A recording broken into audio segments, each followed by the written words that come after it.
ಫುಟ್ಪಾತ್ಗಳು ಇದು ಪಾದಚಾರಿಗಳಿಗೆ ಇರುವಂತಹ ರಸ್ತೆ. ಆದರೆ ಅದರ ಸದ್ಬಳಕೆ ಸರಿಯಾಗಿ ಆಗ್ತಿದೆಯಾ? ಹೀಗೊಂದು ಪ್ರಶ್ನೆ ಬಂದಂತಹ ಸಂದರ್ಭದಲ್ಲಿ ಉತ್ತರ ಖಂಡಿತ ಇಲ್ಲ. ಒಂದು ಪಾದಚಾರಿಗಳ ಜಾಗವನ್ನು ವ್ಯಾಪಾರಿಗಳು ರಿಸರ್ವ್ ಮಾಡಿಕೊಂಡಿದ್ರೆ ಇಲ್ಲ ವೆಹಿಕಲ್ಸ್ ಪಾರ್ಕ್ ಆಗಿರುತ್ತೆ. ಆದರೆ ಇನ್ಮುಂದೆ ಪಾದಚಾರಿಗಳಷ್ಟೇ ಫುಟ್ಪಾತನ್ನು ಯೂಸ್ ಮಾಡಬೇಕು ಅನ್ನುವಂತಹ ರೂಲ್ಸ್ ತರ್ತಾ ಇದೆ GBA.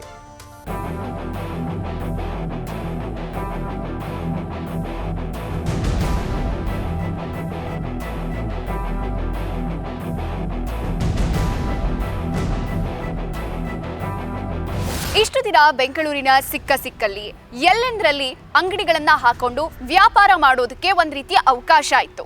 ಹೀಗಾಗಿ ಅನೇಕ ರಸ್ತೆಗಳಲ್ಲಿ ವ್ಯಾಪಾರಿಗಳು ಸಣ್ಣ ಪುಟ್ಟ ಅಂಗಡಿಗಳನ್ನ ಹಾಕೊಂಡು ಬೀದಿ ಬದಿ ವ್ಯಾಪಾರಗಳನ್ನ ನಡೆಸ್ತಾ ಇದ್ರು. ಆದ್ರೆ ಇನ್ಮುಂದೆ ಈ ಕೆಲಸ ಮಾಡೋ ಹಾಗಿಲ್ಲ ಅಂತಿದೆ GBA.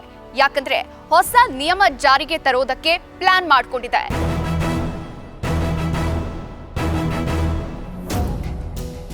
ಇನ್ಮುಂದೆ ನೀವೇನಾದ್ರೂ ಬೀದಿ ಬದಿಯಲ್ಲಿ ವ್ಯಾಪಾರ ಮಾಡಬೇಕು ಅಂದ್ರೆ ಕೆಲವೊಂದಿಷ್ಟು ರಸ್ತೆಗಳಿಗೆ ಹೋಗಬೇಕು. ಯಾಕಂದ್ರೆ ಬೆಂಗಳೂರಿನ ಕೆಲವೊಂದಿಷ್ಟು ರಸ್ತೆಗಳನ್ನ ಮಾರ್ಕಿಂಗ್ ಝೋನ್ ಅಂತ ಮಾಡಲಾಗಿರುತ್ತೆ. ಆ ಮಾರ್ಕಿಂಗ್ ಝೋನ್ ಆಗಿರುವಂತ ರಸ್ತೆಗಳಲ್ಲಿ ಮಾತ್ರ ಬೀದಿ ಬದಿ ವ್ಯಾಪಾರ ಮಾಡೋದಕ್ಕೆ ಅವಕಾಶ ಇರುತ್ತೆ.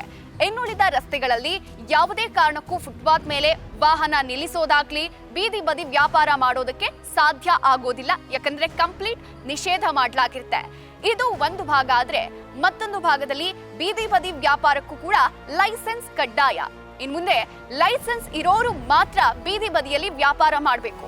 ಈಗಾಗಲೇ ಬೆಂಗಳೂರಲ್ಲಿ 60,000ಕ್ಕೂ ಹೆಚ್ಚಿನ ವ್ಯಾಪಾರಿಗಳು ನೋಂದಾಯಿಸಿಕೊಂಡಿದ್ದಾರೆ. ಇನ್ನ 30,000 ವ್ಯಾಪಾರಿಗಳು ನಮಗೆ ವ್ಯಾಪಾರ ಮಾಡೋದಕ್ಕೆ ಬಂಡಿ ಬೇಕು ಅನ್ನುವಂತ ಮಾತನ್ನ ಹೇಳ್ತಾ ಇರೋದು.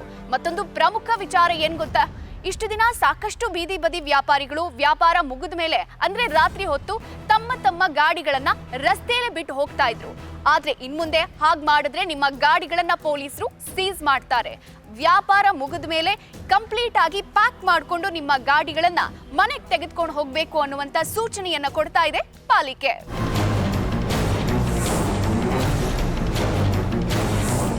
ಸದ್ಯಕ್ಕೆ ಈ ರೂಲ್ ಇನ್ನೂ ಕೂಡ ಜಾರಿ ಆಗಿಲ್ಲ. ಆದ್ರೆ ಶೀಘ್ರದಲ್ಲೇ ಜಾರಿ ಮಾಡೋದಾಗಿ DCM DK ಶಿವಕುಮಾರ್ ಮಾಹಿತಿ ಕೊಟ್ಟಿದ್ದಾರೆ. ಆದ್ರೆ ಈ ರೂಲ್ ಜಾರಿ ಮಾಡೋದಾಗಿ ಹೇಳಿದ ತಕ್ಷಣ ಒಂದ್ ರೀತಿ ಮಿಶ್ರ ಪ್ರತಿಕ್ರಿಯೆ ವ್ಯಕ್ತವಾಗ್ತಾ ಇದೆ. ಕೆಲವೊಂದಿಷ್ಟು ಜನ ಈ ರೂಲ್ ಬೇಕೇ ಬೇಕು, ಇದರಿಂದ ಪಾದಚಾರಿಗಳು ಆರಾಮಾಗಿ ಓಡಾಟವನ್ನ ನಡೆಸಬಹುದು, ಹಾಗೆ ಅಪಘಾತಗಳ ಸಂಖ್ಯೆ ಕೂಡ ಕಡಿಮೆ ಆಗುತ್ತೆ ಅನ್ನೋ ಅಭಿಪ್ರಾಯ ಒಂದ್ ಕಡೆ ಆದ್ರೆ, ಮತ್ತೊಂದ್ ಕಡೆ ಬೀದಿ ಬದಿ ವ್ಯಾಪಾರಿಗಳು ಈ ರೂಲ್ ಜಾರಿ ಆದ್ರೆ ನಮ್ಮ ಹೊಟ್ಟೆ ಮೇಲೆ ಹೊಡೆದಾಗತ್ತೆ ಅನ್ನುವಂತ ಆಕ್ರೋಶದ ಮಾತುಗಳನ್ನ ಹೇಳ್ತಾ ಇರುವಂತದ್ದು. ಹಾಗಾದ್ರೆ ಮುಂದಿನ ದಿನಗಳಲ್ಲಿ ಈ ರೂಲ್ ಜಾರಿ ಆದ್ರೆ ಸಮಸ್ಯೆಗೆ ಪರಿಹಾರ ಸಿಗುತ್ತಾ ಅಥವಾ ಸಮಸ್ಯೆ ಮತ್ತಷ್ಟು ಜಾಸ್ತಿ ಆಗತ್ತಾ ಅನ್ನೋದನ್ನ ಕಾದ್ ನೋಡ್ಬೇಕಾಗುತ್ತೆ. ವಿಡಿಯೋ ಜರ್ನಲಿಸ್ಟ್ ಮಧು ಜೊತೆ Chandana Shetty, news first, Bengaluru. News first ನಿರ್ಭೀತಿಯಿಂದ ನಿಮ್ಮ ಪರವಾಗಿ.